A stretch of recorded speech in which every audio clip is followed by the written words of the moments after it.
with Colwill as a player and Colwill in that situation, obviously, I will speak about this. I didn't expect him to quote my tweet, and that was a complete surprise. And that is what I think Chelsea fans all of a sudden thought I was like friends with Colwill, or I thought I was friends with Colwill. No, I was just bantering, like saying, how's your evening going, or something along them lines.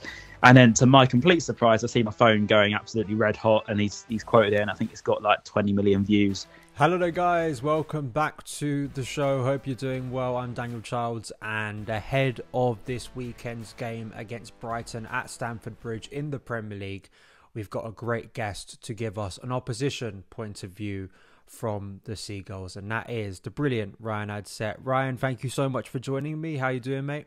Hello, mate. Yeah, thank you for having me on again. No, I'm very apprehensive about this game. I've got to be honest. We're in a tough spot, mate. We've got a lot of injuries, so playing against Chelsea can always be entertaining, one particular on socials. But it should be good fun. Well, the thing I would say, I mean, Chelsea went into the game against Newcastle, a team with a lot of injuries, and it didn't seem to hurt them. So, I wouldn't think that's going to be defining. The first thing to kind of ask you is kind of the thoughts so far this season watching Brighton, because of course, there still is a sense of real optimism around the club. There's the start of a European adventure, including some big wins in that competition already, but maybe the league form isn't as good as some anticipated. How have you found it so far? Yeah, it's been a weird season, as you say. I think it's been a bit of a find out season for us. Obviously, we're in completely different territory that we've never been here before. And I think our minds are probably a little bit naive to the whole injury front, the amount of games we've got to play, and I think that's really taken its toll. And probably one of the only times in recent years where our board have had a bit of a slap in the face.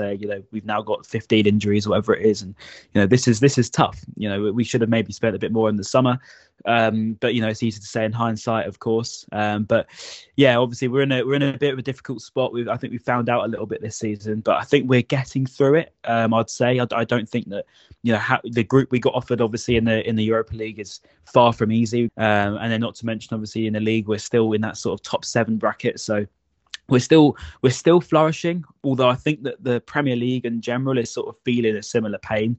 And so that makes it a bit easier for us. Yeah, it is interesting. I mean, again, referencing Newcastle, I mean, I think they're struggling with a similar challenge of that midweek kind of slog at times, and as exciting as it is, I do wonder if there's a little bit of feeling, or maybe we got here a little bit too quickly. I don't really think that's the case with Brighton, because you have been sort of progressing to this point of European football, but it is obviously a massive challenge, and the demand on top level footballers is a broader issue that I think impacts a lot of clubs. So that's not just a European football issue. It's also about fixture congestion.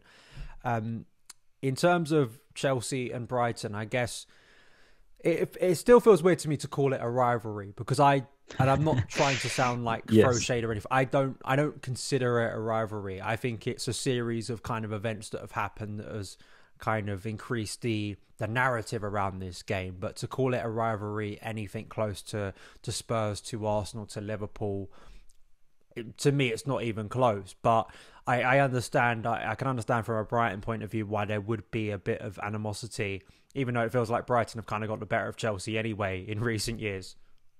I've just come off another opposition preview, and I think that they obviously don't really see why we get it. I don't know. Maybe it's a split thing across Chelsea fans. Maybe some see a bit of a reason for us to be angry at you, whereas some just think that they've paid the money and therefore they should sort of be okay with that. But I don't know. I think that it all started with Cucurella, didn't it? Obviously, and then you've got Sanchez, got Caicedo, etc. Obviously, half our backroom staff, and you name it. But I think that it's always gonna, fans are gonna feel what they feel at the end of the day, and I think that to call it a rivalry is difficult. But there's definitely a dislike between both of us, I think, and it's obviously sort of born on social media, isn't it? Yeah, and listen, I can understand kind of that point of Chelsea buying players, and Brighton selling those players. Like, there is a transaction between clubs that's pretty regular.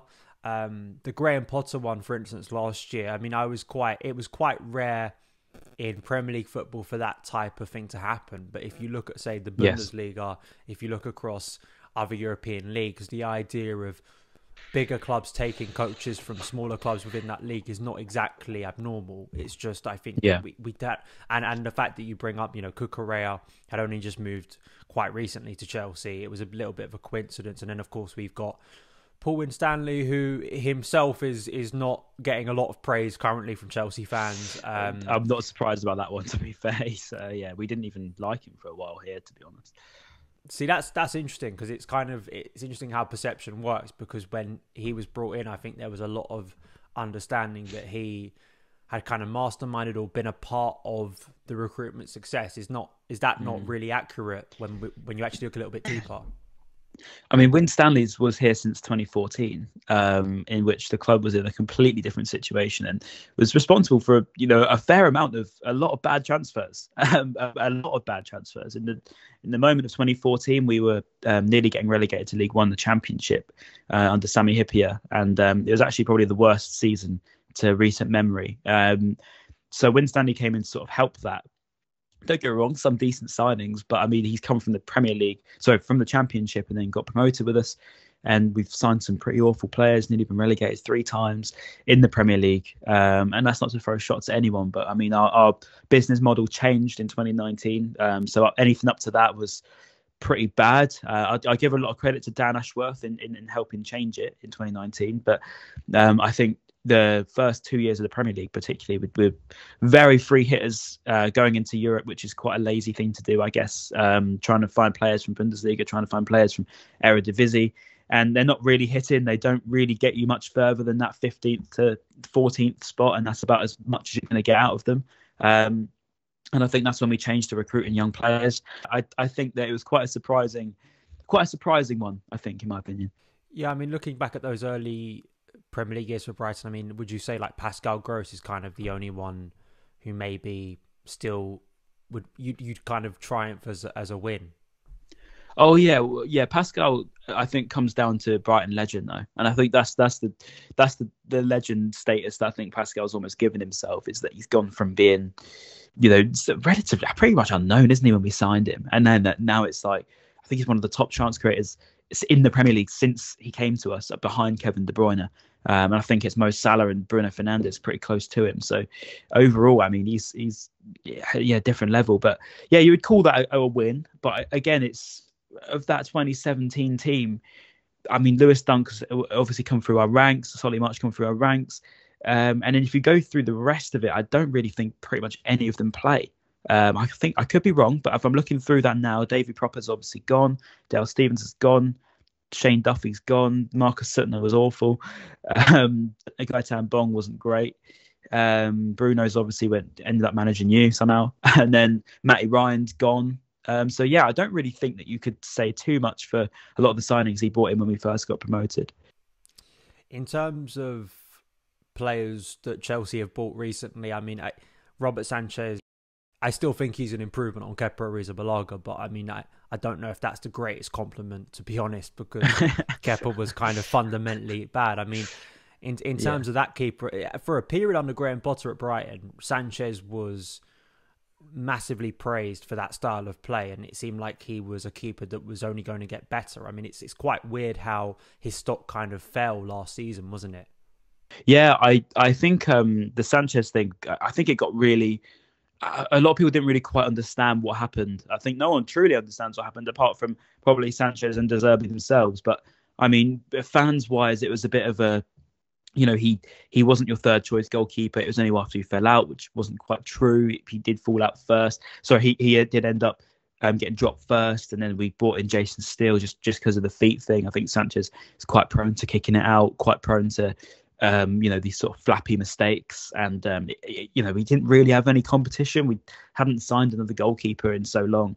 Obviously, Jason Steele comes in, did a decent job. Now it's Bart Verbruggen. He sort of established himself a bit, and Sanchez is just a bit strange, really, how it all came about. As you say, it was a bit of a fallout, apparently, quite similar to what I'd imagine happened with Trossard, who obviously went to Arsenal. Luckily for Trossard, he fell on his feet and is doing quite well there. But I think it's one of them where if you're going to walk out of training, if you're going to refuse to play, if you're going to do all of that stuff, with Zerbi, you're probably only going to do it once. I don't imagine you're going to get away with doing that again. as we've seen now on twice. So I think that's what I put it down to. Is just it just didn't seem like anything really mattered to him. It felt like we'd almost concede and he would just sort of stand there. Obviously, I don't know Sanchez. He might not be like that, but that's I think how fans felt. Yeah, we'll see how he develops because it's for me it's still a little bit unknown Sanchez just as a signing for Chelsea, whether he's more of a placeholder signing and then Chelsea will go and recruit what they deem their big first choice maybe next summer. Like I'm not sure if in 2 years' time Robert Sanchez will still be a regular starter for Chelsea. Like no. I think when it was mentioned the 25 million, I think it was particularly Brighton fans. I thought it was fake. I couldn't believe that you actually wanted him for 25 million. And I think that's what was quite surprising because obviously we've signed Verbruggen, for example, who was touted as one of the best young goalkeepers in the world. And we've got hold of him for 16 million. And we've basically replaced him for 16 million and profited 10. And I think that's quite strange. You've got Jason Steele to his discredit to Sunderland, but I think now is completely different guy. He's obviously a lot more mature now, great around the camp apparently, and one of them that you want to stick around. So I do find it odd that you went for him of all of our players. Not that you didn't have many left to go for, but I mean to then go for Sanchez was a very strange decision. Well, of course, one of those other players that we did go for and get eventually was Moises Caicedo. Yes. Personally, from what I've seen of Moises Caicedo so far, I think he is a very good signing. Like I think that he has improved Chelsea's midfield. I'm just interested whether, because I know Zerbi made a big song and dance about, I've already forgotten that Moises. Basically, I've forgotten that Moises existed. Has there been an impact without him? It does, and if you look at the table, if you look at where both clubs are, maybe some people go dismissively, well, no. But I do wonder if Caicedo is such a talent that Brighton were going to feel some impact compared to, say, losing Cucurella. Yeah, first on the Zerbi point, I mean, I was actually in that presser and it wasn't quite as how it was made out. Zerbi's obviously, a lot of stuff he says gets lost in translation. So he'll say, I've forgotten Moises, but he was meaning we've moved on. We're thinking away from that situation now. It wasn't about he's forgotten Moises. Obviously, you don't think he is one to forget his ex-players, as you've said. But I think it was one where he's like, I've forgotten Caicedo's situation. I've forgotten all of this sort of crazy transfer. Now we're just going to try and think about moving on and focusing on what we got. Yes, I think we've missed him. Absolutely. I think he's probably, him and McAllister, we've lost them both in the first time that, as a football club, where they've been our best players. And I think that's what's the difference, is that we haven't really lost our best players before until now. And I think so, you're naturally going to feel that. Obviously, we've got Gilmore from you as well. He's done good, but he's not going to win a tackle probably as much as Caicedo, or definitely as much as Caicedo. McAllister, obviously, is that extra bit of flair, but also good in the challenge for us. I know that Liverpool fans don't agree with that now, but he was. So it was a dynamic that works so well. And I think when you rip out the core of a team, particularly being two players that are of that quality, it's practically impossible to replace them at such sort of late notice, which we didn't want it to be, I think. And that's obviously the way that sort of Chelsea went about it and Liverpool went about it, of this sort of crazy fiasco on transfer deadlines and all this. And I think it was a bit of one where I think that based on past, I don't think Brighton try and go around transfers like that. And I think that, again, it's probably one of those where we're now in this next element, aren't we, of people recognising us, and maybe it was a bit of a whirlwind which we couldn't control in the end, and now it has affected us 100%. Well, and also you had the Caicedo kind of drama around January transfer deadline day at the start of this year that, kind of felt a little bit strange when he's releasing a statement. That feels quite unique, and it almost felt like a matter of when and not if he would leave Brighton. And of course, eventually he leaves for Chelsea. I mean, another player I want to speak about is Levi Cwell, because obviously you had first-hand experience of watching him play on loan last year. Yes. And then there was a lot of, as we say, social media beef and stuff that happened over the summer. I mean, I've got to say, as my point of view, and maybe you think this is unfair, I did find some of the, again, maybe it's lost in translation, I felt some of the quotes from from the Zerbi around Colwell, and then also some of the reporting from Brighton-based journalists were a little bit strange in the sense that they kind of just assumed that Levi was just going to walk into Brighton, when Chelsea were obviously going to have a major say over that player, and that's what I guess adds a little bit even more narrative and extra spice over this game. Yeah, I can't really talk about that as much as I want to, just because I don't think anyone's really said about it. So I think I don't want to be the first to do it, and that's why I'll probably leave the whole Colwill chat. But I think with Colwill as a player and Colwill in that situation, obviously, I will speak about this. I didn't expect him to quote my tweet, and that was a complete surprise. And that is what I think Chelsea fans all of a sudden thought I was like friends with Colwill, or I thought I was friends with Colwill. No, I was just bantering, like saying, how's your evening going or something along them lines. And then to my complete surprise, I see my phone going absolutely red hot, and he's quoted it, and I think it's got like 20 million views. And yeah, I didn't know that was going to happen. So I don't know Levi Cwell. I didn't know he was going to quote my tweet, and I certainly didn't really think he was going to actually mean anything about him staying. I didn't think that anything like that. So it was a bit of a surprise. But I think as a player-wise, he was quality for us. I don't think we've missed him as much as I thought we would, and that's me being honest. I actually, I'll tell you when I think we've missed someone, and that's Caicedo. I thought we'd miss Colwill a lot, and I think maybe we did in the first sort of couple of games. But I've got to give so much credit to Van Hecker. He's been so good for us. Him and Dunk alongside each other have genuinely been so good. And there's some Brighton fans saying that they prefer Van Hecker to talk to Colwill. No, I'm not here to start that, but all I'm here to say is that they've done well. And no, I don't think any Brighton fan thinks about Levi Colwill at all. Not since that summer window. The only thing that probably it does get mentioned every now and then is Caicedo. Yeah, and I think it was just, as you've said, as Brighton regularly do, they replace the players they lose, or in the case of, you have a lone player and you're able to replace them. And in the case of Chelsea, we were able to bring Colwill back and very much get him into the first team. And I suspect because of the suspension to Marco Correa and some of the problems Chelsea have had recently, it's highly likely Colwill starts on Sunday, whether he plays as a left back, which is an interesting thing that Pochettino has done. Yeah, that's weird, that. Or he's played. It's interesting that because, I think overall he's been good in that role. But I think the long-term role for him will be in a back two rather than as left back. And I know at times he did play as a left centre back and a free, but Pochettino isn't playing that system at the moment. So we'll see what happens in the long term. In terms of the I guess a tactical battle, just your thoughts about this game. I know you mentioned at the start in terms of injury issues for Brighton. Chelsea did, of course, beat Brighton earlier in the season, but that was a League Cup game. And I always think that's sometimes quite hard to decipher how relevant those games are. That one, to be fair, I'm not going to lie. Yeah, I was quite happy you knocked us out in a way because, mate, our team is so light. As you mentioned, these injuries are just a joke. I mean, I think we've got the most in the Premier League now, including now suspensions. We've got Lewis Dunk suspended. We've got Mo Dahoud suspended. James Milner's now out, so we've got no left back cover. Stupinian's been out. Solly March is out. Hansu Fati's out.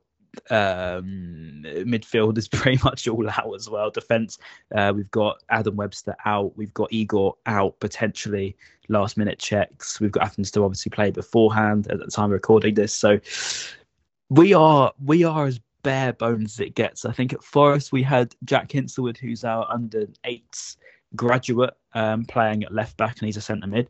So he's 18.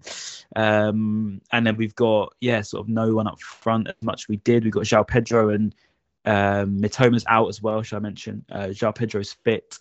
Adingra's fit, but yes, that's about where it ends. So we are as bare bones as it gets. So I can actually thank you for knocking us out of that Carabao Cup. Yeah, I mean, some of the names you mentioned there, compared to there was a lot of stuff made about Newcastle's injury crisis, but it was interesting when I actually looked at that Newcastle starting 11. Still had some very, very good players starting in that lineup. And when you actually look at some of the players you've mentioned, we're talking about especially Mitoma not being there with Reece James suspended is massive for Chelsea. You know, just my kind of, and this is very, again, Chelsea supporter type approach to this. I would assume because of Chelsea's terrible loss against Newcastle, Brighton winning away, and not in the Forest, although, as you said, there was pain that came after that game in terms of more players being out, another suspension for a player. Actually, there should be a lot of confidence for Brighton, or is that kind of not the approach going to Stamford Bridge on Sunday from Brighton? No, I think there's confidence. I think there always is, because I think the one thing about us is that we don't complain about it. And that's probably why, as you say, Newcastle have made a bit of a meal. I think Jurgen Klopp's quite known for making a meal of it at Liverpool. We haven't really said anything. Tottenham said it quite a bit. I think that's probably, as you say, no one really knows, because no one really says. We sort of just go around what we can, and everyone still associates Brighton to being a great side. Whereas, when you look at it, you know, there's one thing having injuries, but if it's all key players like Mitoma, like Lewis Dunk, like Estupinian, like Igor, even now for us, it's not good. Lamptey obviously out on right back, so it would have to be Joel Veltman in the hope that he doesn't get injured beforehand. We've got Athens to play, as I mentioned earlier. I think the focus will be on Athens first. I know what Zerbi's like. He'll be solely thinking about tomorrow night, and then he'll think about Chelsea with what we've got left from that. Because, you know, there might be a last-minute check and Mitoma might be fit because he was in light training last week. But there's that doubt, isn't there? And I think that overall, the majority of that side is a doubt. So you're probably going to see a few under-23s, potentially even a case for a couple of Mark Mahoney, who's been very good for us in our under-23s. We've got, it sounds crazy because half these players no one's even going to know. You probably have to use Google when you look at our first 11 being announced, and I think that's the crazy thing at the minute for us. Yeah, but then, I mean, when you've got some of your academy players coming through, I mean, it's quite clear that Brighton have one of the best academies. I mean, Chelsea have an elite academy, but I think Brighton are right up there in terms of, you know, it sounds a little bit shallow, but will eventually make you a lot of money, as they already have, you know. So I think, you know, something to look at. And as well, with, I think it's the same for a lot of clubs, but, you know, you're coming up to the most challenging and intense period of the year. And I think that probably the Zerbi's maybe looking at it and going, you know, do I really want to rush players back? Dilemma that every coach in this league has to face. But I think it's going to be interesting to see how that, with that sort of adversity, how Brighton under De Zerbi sort of respond to that is going to be obviously something to see on Sunday. Thank you so much, Ryan, for joining me. And just before we go, just a chance for you to shout out where people can find your work, not only around Brighton, but I know in terms of more general football work you do too. Yeah, mate, for sure. I mean, probably Brighton stuff. I doubt there'll be many people translating over to half the stuff I'd shout out, but obviously talk Seagull social by all means, if you are interested in any Brighton content. But TSR Football UK, as you can see by the light behind me, on Instagram, we've just won another award thanks to the FCAs, so it's been a great couple of years doing all this, so very grateful. But yeah, go in there, support if you can. Thank you.